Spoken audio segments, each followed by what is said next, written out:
தலை தாழ்த்தி ஜெபம் பண்ணுவோம். அன்பின் ஆண்டவரே, இஸ்ரவேலர் நம்பிக்கையற்று எந்த தேவ சத்தத்தையும் 400 வருடம் கேட்க முடியாமல் பதறிக்கொண்டிருந்த ஒரு காலம். ரோமர் எங்களை அழித்து விடுவார்களோ, யூதருக்கென்று ஒரு ராஜ்யம் இல்லாமற் போயிருமோ, எங்கள் வாழ்வு இருளிலே இருக்கிறது, எந்த விதத்திலும் நாங்கள் இந்த உலகத்தில் வாழ முடியாது என்ற நிலைக்கு தந்த யூதா மக்களைப் போல நாங்கள் யூதாவிலே போய் ஆண்டவரை தொழுது கொள்ள முடியவில்லையே. எங்கள் பாவங்கள் எங்களை கெடுத்து நாசம் பண்ணி அசீரிய நாட்டுக்கு தள்ளிவிட்டதுனால சமாரியர் என்ற பெயரோடு இழிவான வாழ்க்கை வாழ்ந்து கொண்டிருக்கிறோமே என்ற நிலையோடு சமாதானமின்றி யூத ஆலயத்தில் போய் பாட்டு பாடவும் முடியாமல் கதறிக்கொண்டிருந்த இஸ்ரவேலர்களுக்கும் நம்பிக்கையின் விளக்காக ஒளியாக இந்த பூமிக்கு வந்ததுனால ஆண்டவரே, இந்த உலகம் மறுபடியும் ஆட்சிக்கு உட்பட்டது என்பதை அறிந்து ஸ்தோத்திரிக்கிறோம். சரித்திரத்தில் நீர் ஒருவரே ஆண்டவர் என்பதை அறிந்து கொள்ளும்படி இந்த நாளை எங்களுக்கு தந்திருக்கிறீர். என்னோடும் எங்களோடும் பேசும். இயேசுவின் மூலம் ஜெபிக்கிறோம் பிதாவே, ஆமென். மறுபடியும் உங்களை இயேசு கிறிஸ்துவின் நாமத்தில் வாழ்த்துகிறேன். இந்த ஆண்டும் பண்டிகை நாளுக்குள் கடந்து வரும் கிருபை ஆண்டவர் நமக்கு தந்திருக்கிறார். கர்த்தருக்கு நாம் நன்றி சொல்லுவோம். மறுபடியும் உங்கள் யாவருக்கும் ஊழியக்காரனாய் கிறிஸ்மஸ் நல் வாழ்த்துதலை தெரிவித்துக் கொள்கிறேன். இந்த நாளிலே ஆண்டவர் நம்மோடு கூட பேசுவதற்கு தெரிந்து கொண்ட எனக்கு கொடுத்த வார்த்தை யோவான் எழுதின சுவிசேஷம் 1ஆம் அதிகாரம் 14ஆம் வசனத்தை யாராவது ஒரு வாசனை.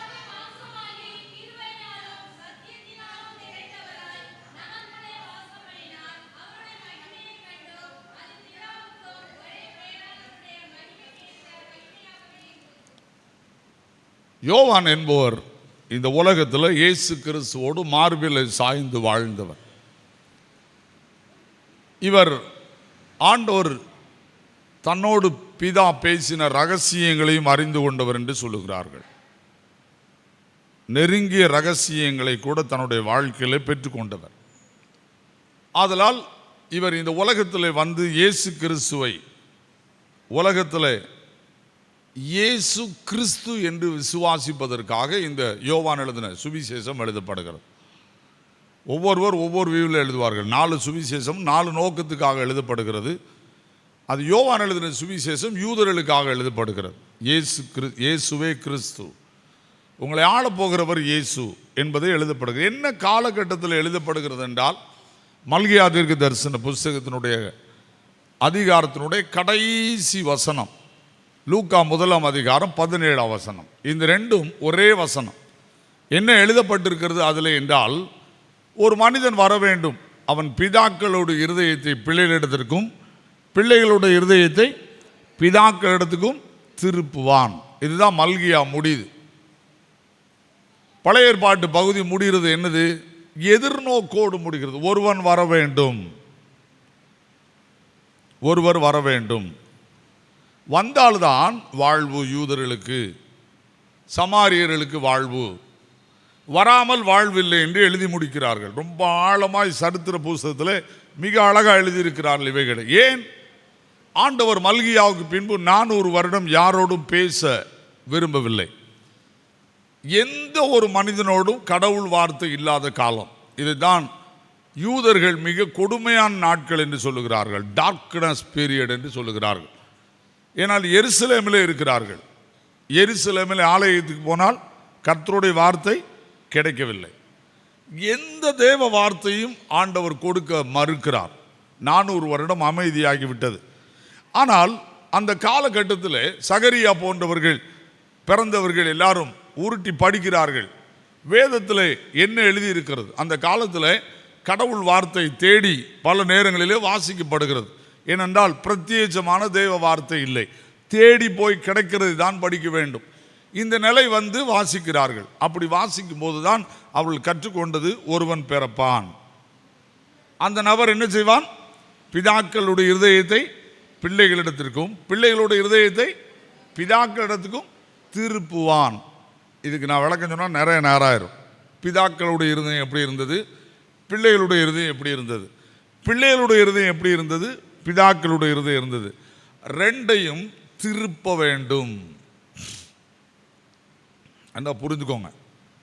அதை திருப்ப வேண்டும் என்கிற வார்த்தைக்கு என்ன விளக்கம் இருக்குன்னா, நம்பிக்கையற்ற ஜனத்தை நம்பிக்கைக்குள்ளாக கொண்டு வர வேண்டும். இதான் ஆழமான அர்த்தம். நம்பிக்கையற்ற ஜனத்தை நம்பிக்கைக்குள்ளாக கொண்டு வர வேண்டும். ஏன் 400 வருடம் கூப்பிட்டு கொண்டே இருக்கிறோம், அமைதி இல்லை, சத்தம் இல்லை. கடவுள் என்று ஒருவர் இருக்கிறாரா? இஸ்ரவேல் ஜனங்களை வழிநடத்தினவர் உண்மையாகவே ஆண்டவர் தானா? நம்ம ஏன் இப்படி கொண்டு வந்து இங்கே உட்கார வைத்திருக்கிறார்? நம்பிக்கையற்ற ஒரு நிலை. காலகட்டத்திலே யூதா ரெண்டாய் பிரியப்படுகிறது. இஸ்ரவேலர் ரெண்டும் யூதா மக்கள் என்று பிரியப்படுகிறது. ஒரு கூட்டம் அசிரிய நாட்டுக்கு அடிமையாகி போனதுனாலே 2 ராஜாக்கள் 17ஆம் அதிகாரத்தில் அது எழுதப்பட்டிருக்கிறது. போனதுனாலே அவர்கள் அந்த யூதர் என்ற பெயரையும் இழந்து சமாரியர் என்ற ஒரு அவமான சொல்லுக்குள்ளே நுழைந்து வாழ்ந்து கொண்டிருக்கிறார்கள். அவர்கள் ஆலயத்தை கட்டுவதற்கு முற்படும் போது யோசுவா, ஒருவரும் ஆலயத்தை நீங்கள் கட்டக்கூடாது என்று சத்தம் போட்டு விட்டார்கள், நுழையக்கூடாது என்று சொல்லிவிட்டார்கள். ஆதலால் சுத்தமாய் நம்பிக்கையற்ற ஒரு கூட்டம். ஏன் இது நடந்தது? பாவத்தின் விளைவு. இஸ்ரவேல் ஜனங்கள் துணிந்து பாகாலை வணங்கி எலியா எலிசா வந்து சொல்லியும் கேட்கவில்லை. ஆதலால் ஆண்டவர் அவர்களை அப்படியே நிந்தைக்கு ஒப்பு கொடுத்து விடுகிறார். அசிரிய நாட்டுக்கு கொண்டு போய் அவர்களை அழிக்க சித்தம் கொண்டார். அவர்களில் உள்ள ஆண்களை எல்லாத்தையும் அசிரியாவுக்கு கொண்டு போனார். இந்த நிலையிலே 2 குரூப்பாக இருக்கிறார்கள். இந்த காலகட்டத்தை மறுபடி ஆண்டவர் மாற்றுவாரா என்பது ஒரு பெரிய கேள்வி. எல்லாவற்றுக்கும் தேடி படித்தது வேதமே, எல்லாவற்றையும் தேடி படித்தது வேதமே. அப்படி வேதத்தை படிக்கும் போது தான் அவர்களுக்குள்ளே உணர்ந்தது. எசேக்கியேல் தீர்க்கதரிசன புஸ்தகம் 37ஆம் அதிகாரம், எசேக்கியேல் தீர்க்கதரிசன புஸ்தகம் 37ஆம் அதிகாரம் 15வது வசனத்திலிருந்து நான் வாசிக்கிறேன்.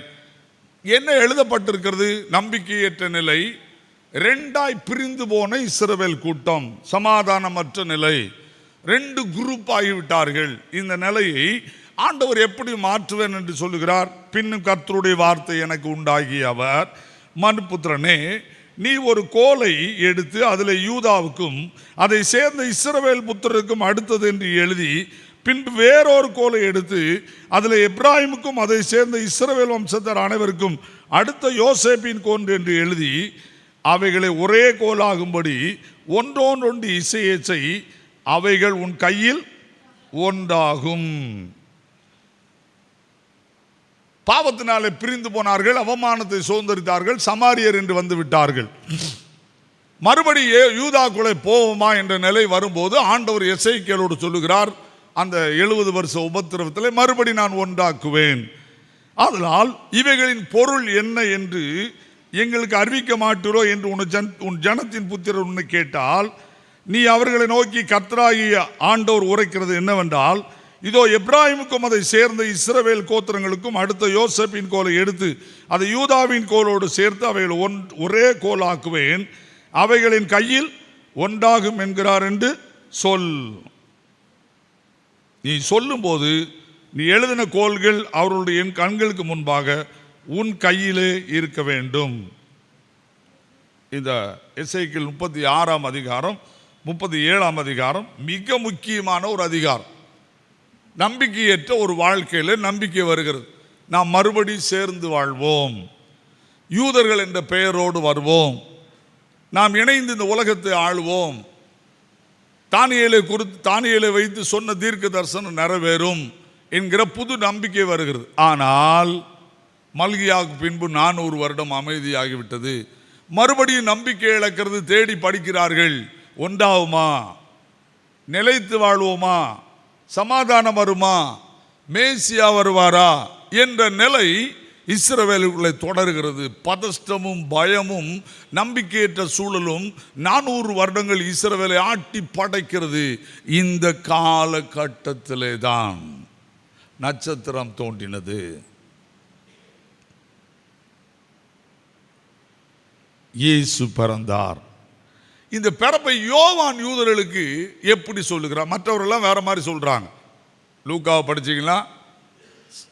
ஆனந்த சந்தோஷம் அடைந்தார்கள். ஏசாயா நிறைய கேரக்டர் சொல்றான். மத்த என்ன சொல்றான்? இயேசு ஜனங்களின் பாவங்களை நீக்கி அவர்களை ரட்சிப்பார். மார்க் ரொம்ப அதிகமாக சொல்லல. ஆனால் யோவான் மட்டும் திருச்சபைக்கு சொல்லுகிறார், யூதர்களுக்கு சொல்லுகிறார். அதனால தான் 14 வசனத்தை நான் இந்த நாளில் எனக்கு ஆண்டவர் பேச எனக்குள்ளே உணர்த்தினார். அந்த வார்த்தை மாம்சமாகி கிருபையினாலும் சத்தியத்தினாலும் நிறைந்தவராய் நமக்குள்ளே வாசம் பண்ணினார். அவருடைய மகிமையை கண்டோம். அது பிதாவுக்கு ஒரே பேராருடைய மகிமைக்கு ஏற்ற மகிமையாகவே இருந்தது. இதில் 2 விதமாய் 3 விதமாய் இந்த வசனத்தை பிரிக்கலாம். ஆனால் முதல் பகுதி 2வது பகுதின்னு நான் எடுத்திருக்கேன். முதல் பகுதி என்னது? நமக்குள்ளே வாசம் பண்ண வந்தவர். எப்படி வாசம் பண்ணினார்? ஒரு நாளிலே எப்படி வாசம் பண்ணினார்? அது 1ஆம் அதிகாரம் 17ஆம் வசனத்தை நான் வாசிக்கிறேன் பாருங்கள். எப்படி எனில், நியாயப்பிரமாணம் மோசேயின் மூலமாய் கொடுக்கப்பட்டது, கிருபையும் சத்தியமும் இயேசு கிறிஸ்துவின் மூலமாய் உண்டாயின. ஒரு காலத்தில் எப்படி வாழ்ந்தாங்க? நியாயப்பிரமாணத்தின்படி தங்களை ஒப்பு கொடுத்தார்கள். அவர்களால் நியாயப்பிரமாணத்தின்படி வாழ முடியவில்லை. விழுந்து விழுந்து விழுந்து விழுந்து விழுந்து கடைசியில் மீட்பு இல்லாமல் அழிந்து போனார்கள். நியாயப்பிரமாணத்தை எங்களால் ஏற்றுக்கொள்ள முடியவில்லை. நியாயப்பிரமாணம் நல்லதுதான், ஆனால் அது வந்த பிறகு இந்த உலகத்திலே எங்களால் பாவத்தை உணர்கிற உணர்வு இருக்கிறது. கொலை செய்யாதிருப்பாயாக, விபச்சாரம் செய்யாதிருப்பாயாக என்று எழுதப்பட்டிருக்கிறது. ஆனால் எங்களால் அதை ஏற்றுக்கொள்ள முடியவில்லை. அப்போஸ்தலர் நடபடிகளின் புஸ்தகம் 15ஆம் அதிகாரம், அப்போஸ்தலர் நடபடிகள் புஸ்தகம் 15ஆம் அதிகாரம் 10ஆம் வசனத்தை நான் வாசிக்கிறேன். இப்படி இருக்க, நம்முடைய பிதாக்களாலும் நம்மாலும் சுமக்க கூடாதிருந்த நுகத்தடியை சீசர்கள் கழுத்தின் மேல் சுமத்துவதனால் நீங்கள் தேவனை சோதிப்பானேன். என்ன சொல்லுகிறார்? சுமக்க கூடாதிருந்த நுகத்தடி, நியாயப்பிரமாணம். நியாயப்பிரமாணம் என்னது? என்னால் கழுத்தில் நீங்கள் தூக்கி வைக்கலாம், ஆனால் எங்களால் ஏற்றுக்கொள்ள முடியாது. பின்னால சொல்றாரு, சுமக்க கூடாதிருந்த நுகத்தடி. ஏனென்றால் பாவம் என்று சொல்லிவிடுகிறீர்கள், பாவத்திலிருந்து விடுதலையை தேடுகிறோம், கிடைக்கவில்லை. அதை பெற வேண்டுமானால் முடியவில்லை. நாங்கள் துணிந்து பாவம் செய்கிறோம், அழிகிறோம். மறுபடி பஸ்கா பண்டிகைக்கு வந்து பலி செலுத்தின பின்புதான் பாவத்திலிருந்து மீட்பு கிடைக்கிறது. 1 வருடம் எங்களுடைய வாழ்க்கையில் பாவ விடுதலை இல்லை. என்னுடைய சுவாபம் மாற மறுக்கிறது. இதுதான் கொடுக்கப்பட்ட ரொம்ப அருமையான வார்த்தை. என்னுடைய சுவாபம் மாற மறுக்கிறது. நான் கழுவப்பட்டு விடுகிறேன், ஆனால் என்னால் வெற்றி பெற முடியவில்லை. நான் சுத்தமாக்கப்படுகிறேன், ஆனால் சுத்தத்தை காத்து கொள்ள முடியவில்லை. நான் சுத்தமாகிறேன், ஆனால் என்னால் கண்டினியூவாக கடவுளுடைய பிரசன்னத்தை என்னோடு கூட உணர முடியவில்லை. என்னிலே நான் விரும்புகிறதை செய்ய முடியவில்லை. இதைத்தான் பவுல் இந்த உலகத்தில் ரோம மக்களுக்கு தெளிவாக எழுதி கொடுக்கிறார்.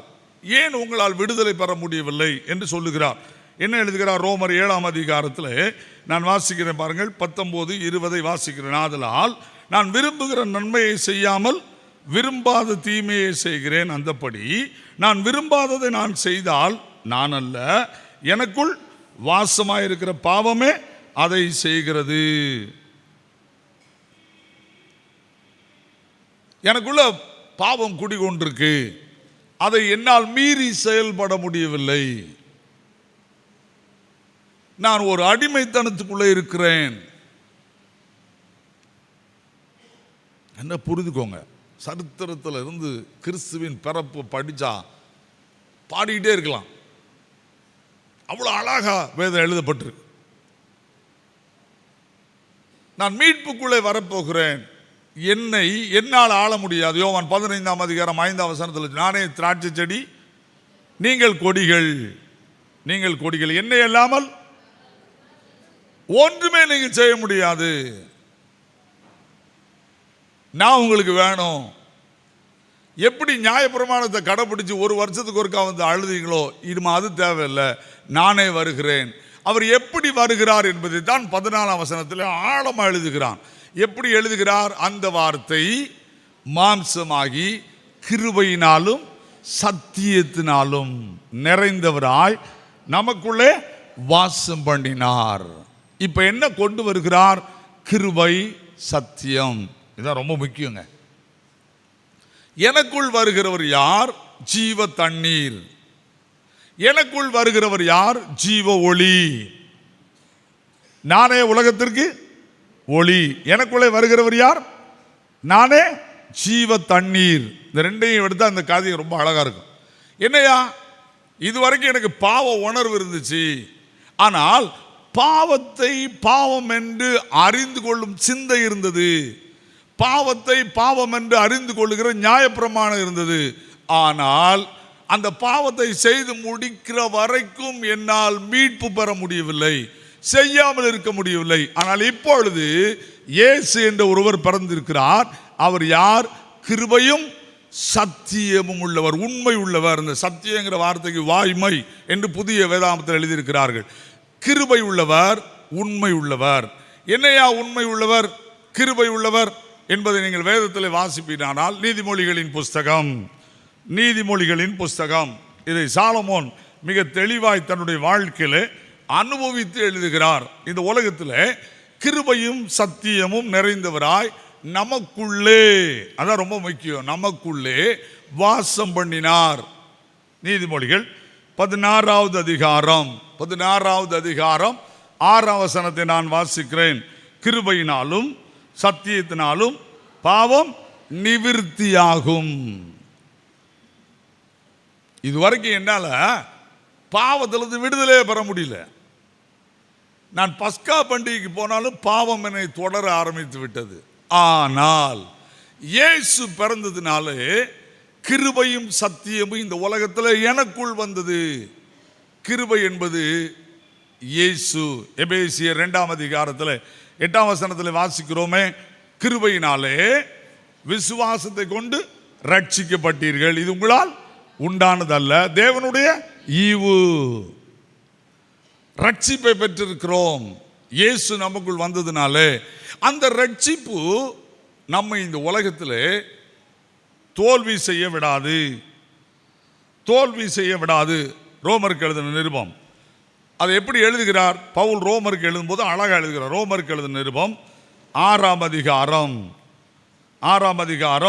14ஆம் வசனம், நீங்கள் நியாயப்பிரமாணத்திற்கு கீழ்பட்டிருக்கிறபடியால், கீழ்பட்டிராமல் கிருபைக்கு கீழ்பட்டிருக்கிறபடியால் பாவம் உங்களை மேற்கொள்ள மாட்டாது. எனக்குள் பிறந்திருக்கிறவர் எப்படிப்பட்டவர்?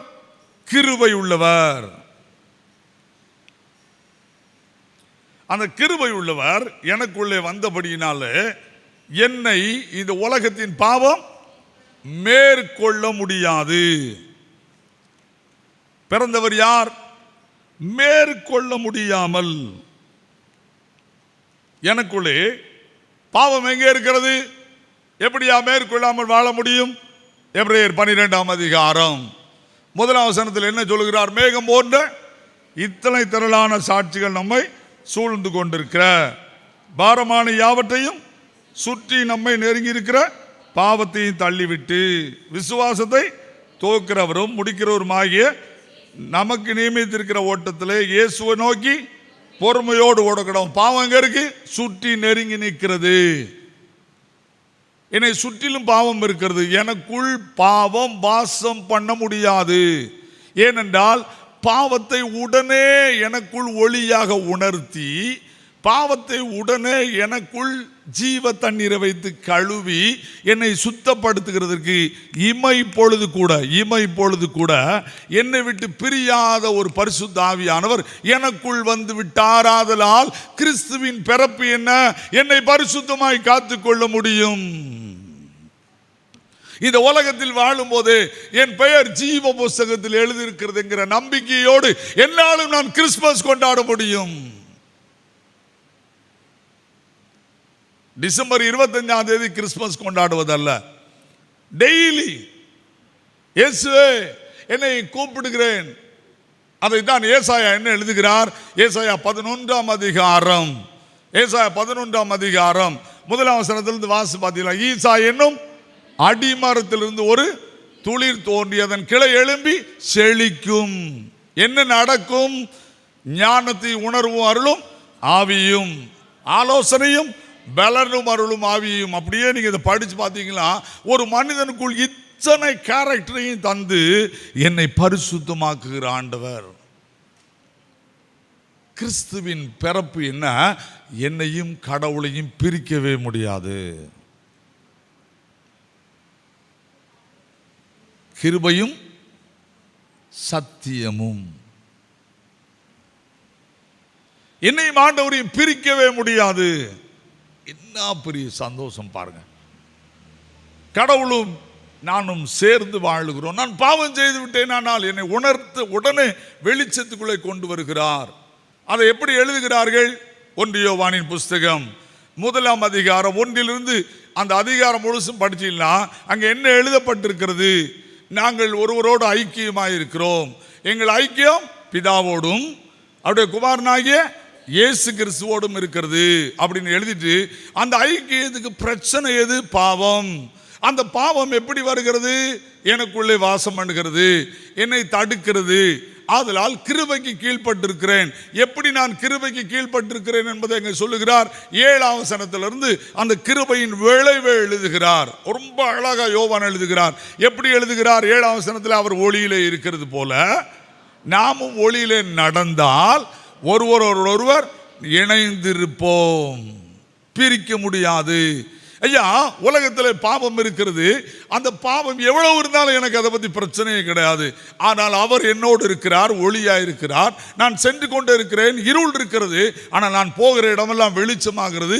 பாவம் என்னை ஆட்கொள்ள மறுக்கிறது, ஆட்கொள்ள முடியாத நிலைமைக்கு வருகிறேன். இல்லை, நானே எனக்குள்ளே பாவத்தை கொண்டு வந்து விட்டேன். அவர் ஒளியிலே இருக்கிறது போல நாம் ஒளியிலே இருக்க வேண்டியதில்லை, நடக்க வேண்டும். அதுதான் யோவான் 1 யோவான் 1:7 ஆரம்பிக்கிறார். ஒளியிலே நடந்தால் ஒருவரோடொருவர் ஐக்கியப்பட்டிருப்போம். என்னையும் பரிசுத்த ஆவியானவரையும் இயேசு கிறிஸ்துவையும் பிரிக்கவே முடியாது. அதனாலதான் ஏசாயா சொன்னார், உங்களுக்கு ஒருவர் பிறப்பார், அவர் பேர் என்னது? இம்மானுவேல், தேவன் நம்மோடு கூட இருக்கிறார். பிறந்தது எதுக்கு? எனக்குள் இருப்பதற்கு, எனக்குள் இருப்பதற்கு. அப்ப அவர் ஒளியில இருந்தது போல ஒளியிலே நான் நடந்தா ஒருவர் ஐக்கியப்பட்டிருப்போம். அவருடைய குமாரனாகிய இயேசு கிறிஸ்துவின் ரத்தம் சகல பாவங்களை நீக்கி நம்மை சுத்திகரிக்கும் அப்படின்னு சொல்லிட்டு அதுக்கு விளக்கம் எழுதுகிறார். எப்பவும் கிருபையும் சத்தியமும் எப்ப வெளிப்படும்? அந்த 1 யோவான்ல அழகா எழுதுகிறாரு.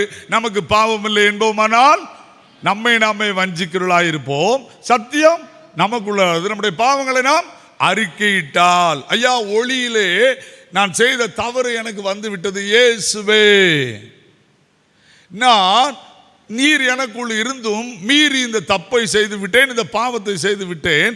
ஆதலால் என்னை கழுவும் என்ற உணர்வு ஏசாயா 11ஆம் அதிகாரத்தில் சொல்றாரு. ஞானத்தையும் உணர்வும் அருளும் ஆவி, அது எனக்குள்ளே இருக்கிறது. இயேசுவின் நிமித்தமா எனக்குள்ளே வந்து விட்டது. கிறிஸ்து பிறந்ததினால் எனக்குள்ளே வந்து விட்டது. ஆதலால் கொடுத்து வைத்தவன்.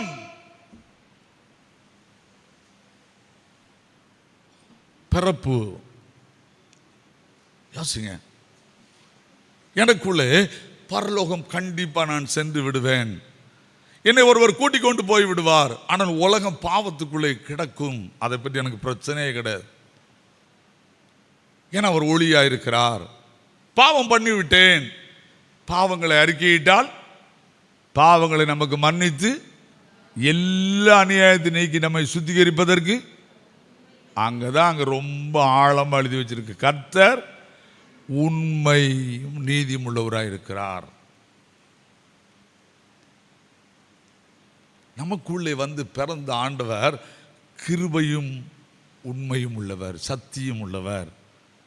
பாவத்தை பாவம்னு உணர்ற அதை கொடுத்து கழுவி சுத்தகரித்து என்னை அவரை விட்டு பிரிக்க முடியாத நிலைக்கு என்னை கொண்டு வருகிறார்.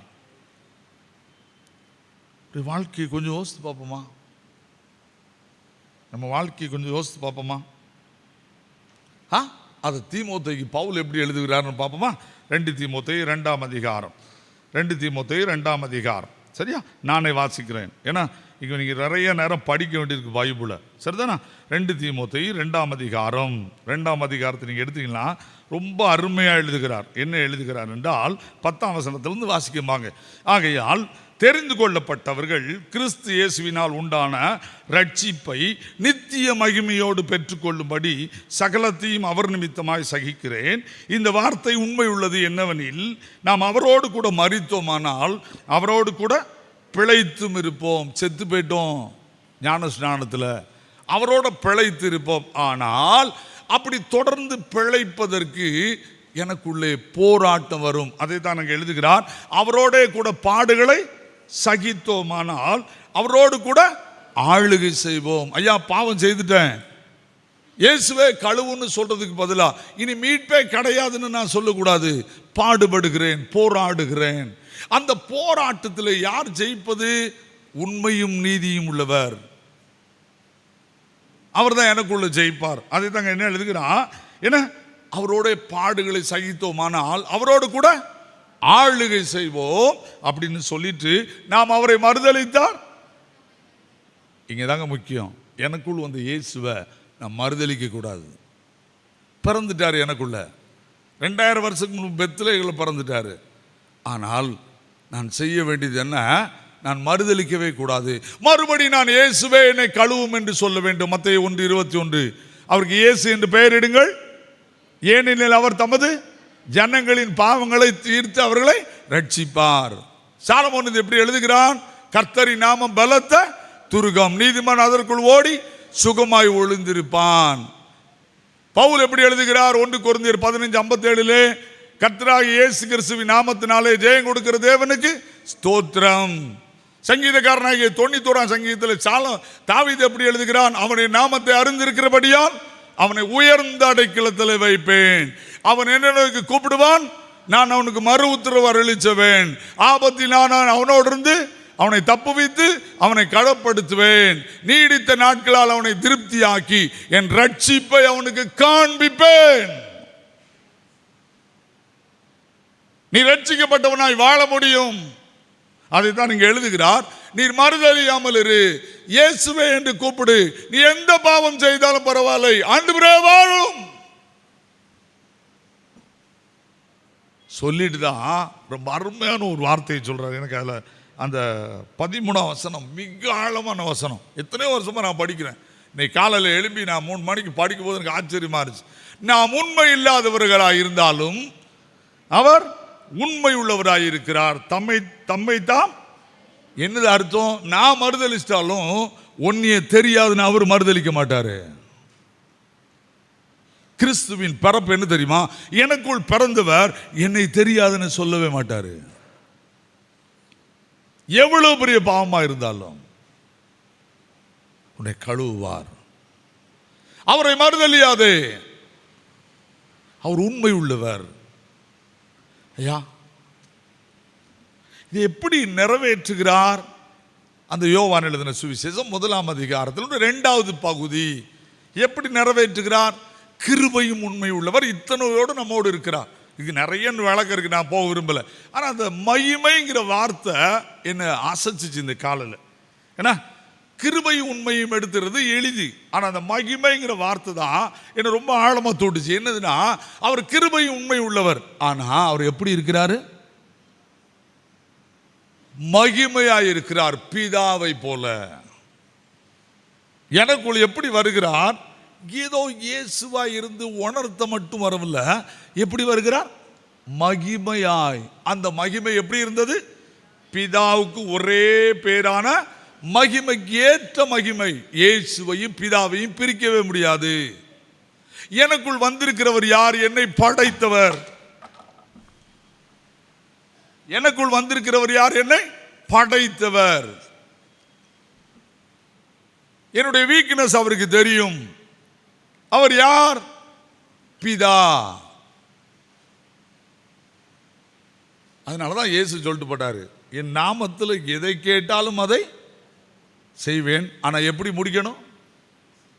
வேண்டிக் கொள்ளுகிறோம், தந்தையே, பிதாவே. மகிமை. அந்த மகிமை என்ன? நீங்க இத்தனை நாள் அதை படிச்சிருக்க மாட்டீங்க. ஏசாயா தீர்க்கதரிசன புஸ்தகம் 4ஆம் அதிகாரத்தை திருப்புங்க. சொல்லி முடிக்கிற ரொம்ப ஆழமான ஒரு பகுதி. என்னை காலையில் மிகுந்த சந்தோஷமா என்னை பாட்டு பாட ஒரு பகுதி. இது பல முறை நான் படிச்சிருக்கேன். ஆனால் அந்த மகிமை என்பது என்ன? வாசிங்க பார்ப்போம். யாராவது 5வது வசனம். சீயோன் மலையில் உள்ள எல்லா வாசஸ்தலங்களிலும் அதன் சபைகளின் மேலும் பகலின் மேகத்தையும் புகையையும் இரவில் கொழுந்து விட்டு எரியும் அக்கினி பிரகாசத்தை உண்டாக்குவார். மகிமையானவைகளின் மேலெல்லாம் காவல் உண்டாயிருக்கும். என்ன ஆழமா இருக்கு தெரியுமா? நான் பார்த்துட்டு இந்த வசனத்தை காலையில் பார்த்த உடனே என்னை அறியாம நான் ஒரு பாட்டு பாடினேன். பாதை தெரியாத ஆட்டை போல அலைந்தேன் உலகினேன்னு நானே ரூமுக்குள்ள சத்தம் போட்டு பாடிக்கிட்டே குளிச்சுட்டு இருந்தேன். ஏன் தெரியுமா? இதை உட்காந்து படிக்கும் போது இதுக்கு ஒரு நல்ல வேலைக்கு பாருங்க. நான் நேற்று ஒரு கூட்டத்துக்கு, முந்தானத்து ஒரு கூட்டத்துக்கு போனேன். எனக்கு கிட்டத்தட்ட ஒரு 3,000 ரூபாய்க்கு இருக்கிற ஒரு பைபிள், 2 பைபிள் எனக்கு கிஃப்டா கொடுத்தாங்க. அதில் எடுத்து விளக்கம் பார்த்தேன். இந்த வசனத்துக்குரிய ரியல் விளக்கம் என்ன இருக்குன்னா, இஸ்ரவேல் ஜனங்களுடைய பாவத்தினுடைய விளைவை 1ஆம் அதிகாரத்திலிருந்து 3ஆம் அதிகாரம் வரைக்கும் எழுதியிருக்கான். யாரு? ஏசாயா. என்ன எழுதியிருக்கிறான்? இந்த உலகம் மனிதனாகவே இல்லை, ஒரு மிருகம் போல மாறிவிட்டது திருச்சபை, மாடு என்று எழுதியிருக்கிறார். கோபமா எழுதியிருக்கிறார். அப்படி எழுதிவிட்டு 3ஆம் அதிகாரத்துக்குள்ள உள்ள பெண்கள் எப்படி இருக்கிறார் என்று கடுமையாக சாடுகிறார். நீங்க பைபிளை கொஞ்சம் படிக்கணும். நான் சில சரித்திரத்துக்குள்ள நுழைஞ்சா உண்மையை சொல்லி ஆகணும், ஆனால் கடினமாக இருக்கும். திருச்சபையில் உள்ள பெண்கள் எப்படி இருக்காங்கன்னு நாங்கள் எழுதுகிறார். ஏன்னா நீங்க பைபிளில் படிச்சீங்கன்னா 16ஆம் வசனத்திலிருந்து பெண்கள் இருக்கு. இந்த பெண்களின் நிலை திருச்சபையில் மிக மோசமாக இருக்கிறது. இந்த நிலையில என்ன நடந்துச்சு அப்படின்னா, யுத்தத்தில் எல்லா ஆண்களையும் கொண்டு போட்டாரு. கொஞ்சம் பைபிளை படிக்கும்போது பயம் வரணும். சபையில் இருக்கிற பெண்கள் எப்படி இருந்தாங்கன்னு எழுதுகிறார். அதுல அதனுடைய விளைவு என்ன? யுத்தம் இருக்கிறது. எல்லா ஆண்களையும் கொண்டு போடுகிறார். இப்ப என்ன நடக்கு? என்ன நடக்கு அப்படி நீங்க பாத்தீங்கன்னா, நீங்க விளங்கி கொள்றதுக்கா படிங்க. சாபம் உள்ள வார்த்தை இல்லை. 4ஆம் அதிகாரம் 1ஆம் வசனத்தை வாசிங்க. அந்நாளிலே 7 ஸ்திரீகள் ஒரே புருஷனை பிடித்து, நாங்கள் எங்கள் சொந்த ஆகாரத்தை புசித்து எங்கள் சொந்த வஸ்திரத்தை உடுப்போம், எங்கள் நிந்தை நீங்கும்படி உன் பேர் மாத்திர எங்கள் மேல் என கணவனே இல்லை. ஏங்க, கொஞ்சம் பைபிளை படிக்கும் போது பயமாகவும் இருக்கு, சொல்லாமல் இருக்க முடியாது. மகிமை என்பது என்ன என்பதை படிக்கும் போது, எப்பா 1ஆம் அதிகாரத்திலிருந்து 3ஆம் அதிகாரம் படிச்சா பாவம் பெருத்துட்டு மிருகமாய் மாறிவிட்ட மக்கள் கூட்டம், பெண்கள் சபையில தலைவிரித்து ஆடுகிற ஒரு கூட்டம். இப்ப அவர் என்ன சொல்ல வராரு? ஒருத்தருக்கு கணவன் இல்லாம மாத்திடுவேன். என்ன கோபத்தில் அவர் சொல்றாரு தெரியுமா? சொல்லிட்டு அதுக்கப்புறம் என்ன சொல்றாரு? அந்த 2ஆம் வசனத்திலிருந்து மறுவாழ்வு. கோபத்தில் சொல்லிட்டாரு 1ஆம் வசனத்தை. இந்த 2ஆம் வசனத்திலிருந்து என்ன சொல்றாரு? இஸ்ரவேலில் தப்பினவர்களுக்கு, இந்த பிரச்சனையிலிருந்து தப்பினவர்களுக்கு கர்த்தரின் கிளை அலங்காரமான மகிமையாயிருக்கும், பூமியின் கனி அவர்களுக்கு சிறப்பும் அலங்கார மகிமையாயிருக்கும்.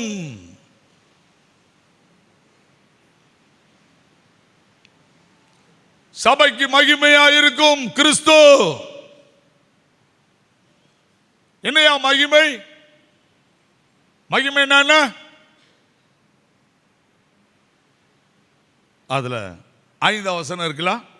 மகிமையானவைகளின் மேலெல்லாம் காவல் உண்டாயிருக்கும். இயேசு கிறிஸ்து பிறந்ததுனால எனக்கு கிடைச்ச பிளஸ்ஸிங் என்ன தெரியுமா? என் மேல என்னை அறியாம ஒரு பிரசன்ஸ் இருக்கு. என் கண்ணுக்கு தெரியாது.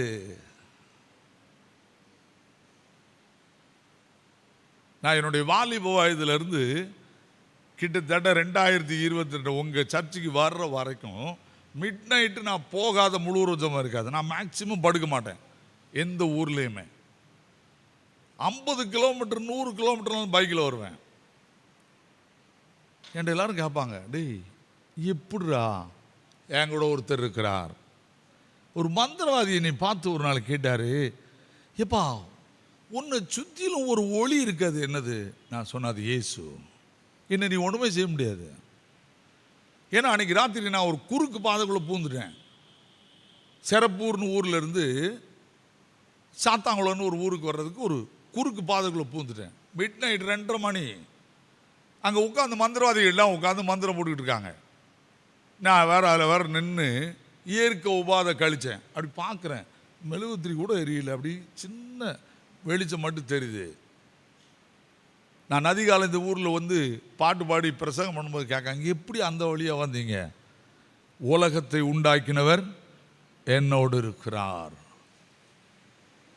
ஐயா, பாதுகாப்பு நீ ஜெபம் பண்ணால் மட்டும் கிடைக்காது, ஏற்கனவே கவசமாக கொடுத்துட்டாரு பரிசுத்த ஆவியானவர். அதனால தான் சொன்னார், நான் உங்களை விட்டு சத்தம் போட்டு சொல்லுங்க, விலகுவதும் இல்லை கைவிடுவதும் இல்லை. இயேசு பிறந்ததுனால என்ன தெரியுமா?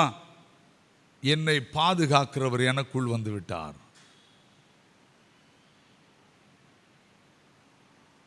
சாது சுந்தர் சிங்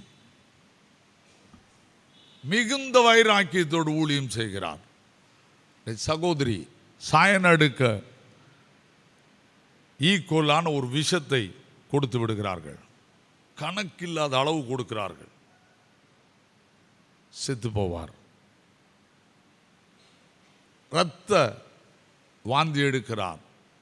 எல்லாரும் சொல்லிவிட்டார்கள், குடும்பத்தார் எல்லாரும் சொல்லிவிட்டார்கள், சாது மரித்து போவார். ஏனென்றா அதை சாப்பிட்டா பிழைக்கவே முடியாது, எந்த பிழைப்பும் பண்ண முடியாது. உணவில் வேற வச்சு கொடுத்துட்டாங்க உங்க சகோதரி. நீங்கள் ஹிஸ்டரியை படித்து பார்த்தீங்களா, ஆச்சரியமாக இருக்கும். அவர் பல நாட்களாய் வயிற்று வலியிலே கதறுகிறார். ஆனால் உயிரோடு எழும்பிவிட்டார்.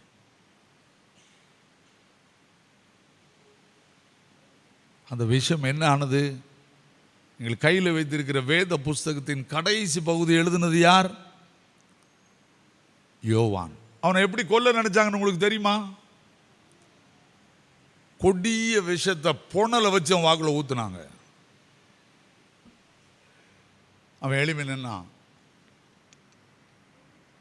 அவனை கொல்ல முடியல. ரோம ராஜ்யமே அலறுது.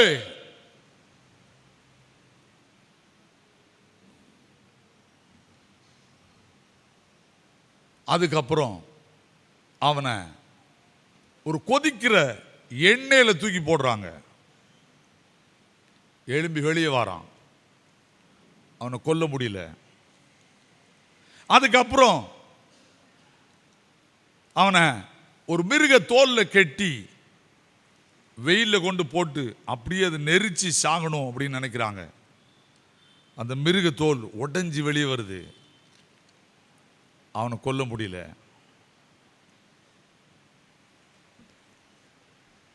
இவன் எப்படியே விட்டுட்டா இந்த உலகத்தை கிறிஸ்துவுக்குள்ள மாத்திடுவான்னு சொல்லி கொண்டு போய் எங்க அரெஸ்ட் பண்ணாங்க? பத்மு என்னும் தீவில். தண்ணி கிடையாது. அவனை பற்றி ஒருத்தர் எழுதியிருக்கிறாரு. கீழே உட்கார்றதுக்கு பயந்து மரத்தில் ஏறி உட்காந்துருந்தான் அப்படின்னு ஒருத்தர் எழுதுறாரு. அது எந்த அளவுக்கு உண்மை எனக்கு தெரியாது. இருந்துட்டு வானத்தை எட்டி பார்த்துட்டு சொன்னான், ஆண்டவரே இன்னைக்கு ஞாயிற்றுக்கிழமை, நான் ஊரில் இருந்தால் கைத்தட்டி பாட்டு பாடியிருப்பேன், எல்லாம் போச்சே நானா. நீங்கள் பைபிளை படித்து பார்த்துக்கலாம். கர்த்தருடைய நாளில் ஆவிக்குள்ளானேன். யோவான் தண்ணி இல்லாத ஒரு காட்டுக்குள்ளே பத்மு தீவிலே உட்கார்ந்திருந்தான். கொல்ல முடியவில்லை.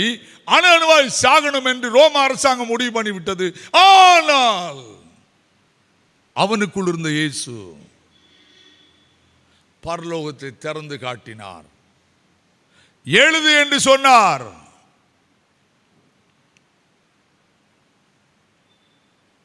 அவர்தான் பிறந்திருக்கிறார். சரியா? அப்போஸ்தலர் நடபடிகளின் புஸ்தகம் 5ஆம் அதிகாரம். இந்த ஒன்றை சொல்லி முடிக்க போகிறேன். பாதுகாப்பு எப்படின்னு சொல்லி பயந்துடாதீங்க. சும்மா மிரட்டுவாங்க உலகத்தில் இன்னைக்கு. பாதுகாப்பு எப்படிங்கிறதுக்கு நான் ஒரே ஒரு பகுதி மட்டும் எனக்குள்ள ஆண்டவர் உணர்த்தினால எடுக்கிறேன். 5ஆம் அதிகாரம் 17 நான் வாசிக்கிறேன் பாருங்க. அப்பொழுது பிரதான ஆசாரியனும் அவனுடனே கூட இருந்த சதுசேய சமயத்தார் அனைவரும் எழும்பி பொறாமையினால் நிறைந்து அப்போஸ்தலரை பிடித்து பொதுவான சிறைச்சாலையிலே வைத்தார்கள். கர்த்தருடைய தூதன் ராத்திரியிலே சிறைச்சாலையின் கதவுகளை திறந்து அவர்களை வெளியே கொண்டு வந்து நீங்கள் போய் தேவாலயத்தில் நின்று இந்த ஜீவ வார்த்தைகள் எல்லாவற்றையும் ஜனங்களுக்கு சொல்லுங்கள் என்றான். அவர்கள் அதை கேட்டு அதிகாலமே தேவாலயத்தில் பிரவேசித்து போதகம் பண்ணினார்கள்.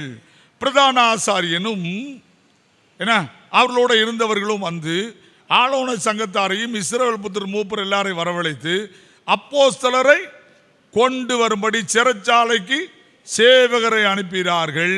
சேவகர் போய் சிறைச்சாலையில் அவர்களை காணாமல் திரும்பி வந்து சிறைச்சாலை மிகுந்த பத்திரமாய் பூட்டப்பட்டிருக்கவும் காவற்காரர் வெளியே கதவுகளுக்கு முன்பு நிற்கவும் கண்டோம். திறந்த பொழுதோ உள்ளே ஒருவரையும் காணோம் என்று அறிவித்தார்கள். 24ஆம் வசனம். இந்த செய்தியை ஆசாரியனும் தேவாலயத்தை காக்கிற சேனை தலைவர்களும் பிரதான ஆசாரியனை கேட்டபோது இது என்னமாய் முடியும் என்று அவர்களை குறித்து கலக்கமடைந்தார்கள். அப்பொழுது ஒருவன் வந்து, இதோ நீங்கள் காவலில் வைத்த மனுஷர் தேவாலயத்தில் நின்று போதகம் பண்ணுகிறார்கள் ஜனங்களுக்கு என்று அவர்களுக்கு அறிவித்தான். ஐயா,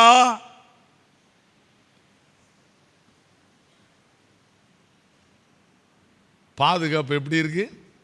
சிறைச்சாலையை உடைச்சி யார் எடுத்துட்டு வந்துட்டா? இன்னும் கதை இல்லை.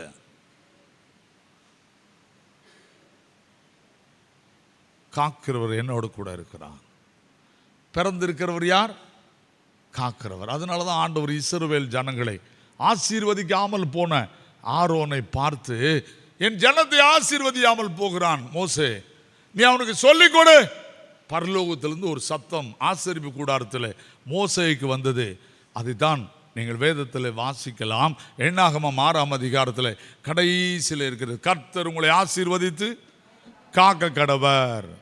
கர்த்தர் தம்முடைய முகத்தை உங்கள் மேல் பிரகாசிக்க செய்து உங்கள் மேல் கிருபையாயிருக்க கடவர். கர்த்தர் தம்முடைய முகத்தை உங்கள் மேல் பிரசன்னமாக்கி இப்பொழுதும் எப்பொழுதும் உங்களுக்கு சமாதானம் கட்டளையிட கடவர். சர்ச்சுக்கு வாரோம். இதைத்தான் ஐயர் கையை உயர்த்தி சொல்றாரு. ஏன் தெரியுமா? பயப்படாத, பிறந்தவர் உன்னை பாதுகாப்பார். தலை தாழ்த்துவோம், கண்களை மூடுவோம். ஆண்டவரே, என் வருங்காலத்தை குறித்து பயப்படுகிறேன். இந்த பண்டிகை நாளிலே ஏதோ மனிதனை போல வந்து உட்கார்ந்து இருக்கிறேன். நம்பிக்கையற்ற நிலை. என்னை யார் காக்க முடியும்? நான் குடிக்கிற குடியிலே உலகம் போதையில் அடிமையாயிருக்கிறது. தமிழ்நாட்டை காப்பாற்ற முடியுமா? 13 வயதிலே குடிக்கிறவர்கள் பெருகி இருக்கிறார்கள். குடியை நிறுத்து என்று சத்தம் போடுகிறோம். குடிக்கவே விடாமல் பண்ணுகிற ஒருவர் இருக்கிறார். மகிமை சூழ்ந்து கொள்ளும். யோசேப்பை காத்த ஆண்டவர் நமக்குள் பிறக்க வந்திருக்கிறார். வாயை திறந்த ஆண்டவரே ஸ்தோத்திரம். என்னையும் என் குடும்பத்தையும் காக்கும்படி இருக்கிறீர். நானும் நீர் எனக்கு கொடுத்த பிள்ளைகளும் சீயோனிலே இஸ்ரவேலின் சேனைகளின் கர்த்தராலே அடையாளங்களாகவும் அற்புதங்களாகவும் மாறுவோம். நிச்சயமாக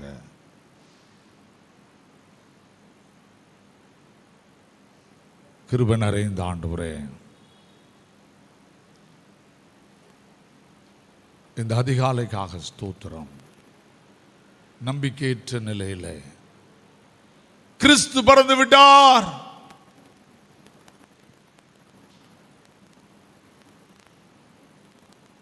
ஆண்டவரே, யார் யார் வேதனையோடு, கண்ணீரோடு, கவலையோடு,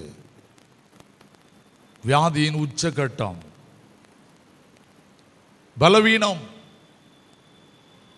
வீட்டிலே குழப்பமற்ற நிலை, குழப்பிய நிலை, பிள்ளைகளை குறித்த வேதனை,